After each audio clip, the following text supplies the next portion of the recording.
Tanné de rester à la maison? J'ai une solution pour vous. Grâce à Vino White, vous pouvez vous libérer de la COVID-19 et mariner vos légumes. Une gorgée suffit pour guérir n'importe quelle maladie. Et aussi bon sur les frites. Vino White. Le Vino White n'est que du vinaigre et ne guérit aucune maladie. Nous ne sommes pas responsables des conséquences de nos paroles, mais c'est vrai que le vinaigre est bon sur les frites.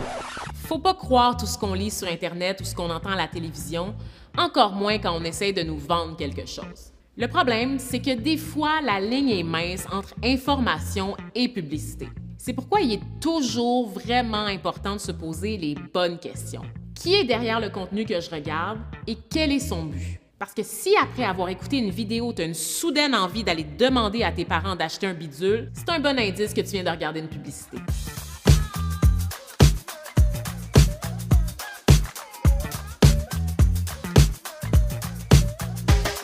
Une des formes de publicité qu'on a vu apparaître dans les dernières années, c'est le partenariat avec les influenceurs. Les influenceurs, ce sont des gens qui publient sur les réseaux sociaux sur tout plein de sujets et qui deviennent généralement des stars. Ça peut être vraiment le fun. T'sais, on les suit dans leur vie de tous les jours, puis on finit par avoir l'impression de les connaître pour vrai, comme s'ils étaient vraiment nos amis. Mais le problème, c'est que les annonceurs ont compris que c'est plus facile de convaincre les gens d'acheter leurs produits quand justement ça vient de leurs amis.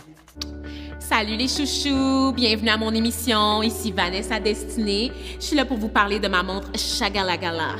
Alors les compagnies vont payer les influenceurs pour qu'ils vendent leurs produits. D'ailleurs, pour 2020, on estime que les compagnies vont verser 10 milliards de dollars américains aux influenceurs. C'est énorme! Normalement, les influenceurs sont obligés de le dire quand ils sont payés pour endosser un produit en ajoutant des mots-clics. Par exemple, hashtag pub, hashtag publicité, hashtag ad, et ce, à la fin de leur publication. Mais ils ne le font pas toujours. Une étude aux États-Unis rapportait que seuls 14% des publications respectaient ces règlements-là. On est pas mal loin de la note de passage. Même les médias traditionnels ne sont pas à l'abri des partenariats publicitaires. Régulièrement, les journaux et les sites web publient ce qu'on appelle des publi-reportages, c'est-à-dire des articles qui ont l'air de vrais reportages, mais qui sont en fait de la publicité payée par une entreprise. Un publi-reportage, ça a l'air de ça. Si tu regardes bien en haut, tu vas voir qu'on mentionne « contenu promotionnel » dans la bannière. Parfois, c'est même plus subtil. Au lieu du nom du journaliste, par exemple, on va juste retrouver la mention « publi-reportage ». Il faut vraiment être attentif. La publicité en tant que telle, c'est pas nécessairement malhonnête. Pour les influenceurs, comme pour les médias traditionnels, c'est la publicité qui leur permet de gagner des sous. Mais il faut juste que ça soit clair. Et n'oublie jamais de te poser les bonnes questions aussi. Pourquoi est-ce qu'on me montre ce contenu? Et est-ce qu'on veut m'informer ou me vendre quelque chose? Comme ça, tu ne te retrouveras pas à casser ton petit cochon pour rien. Oui, allô? Oui, j'appelle pour le Vino White.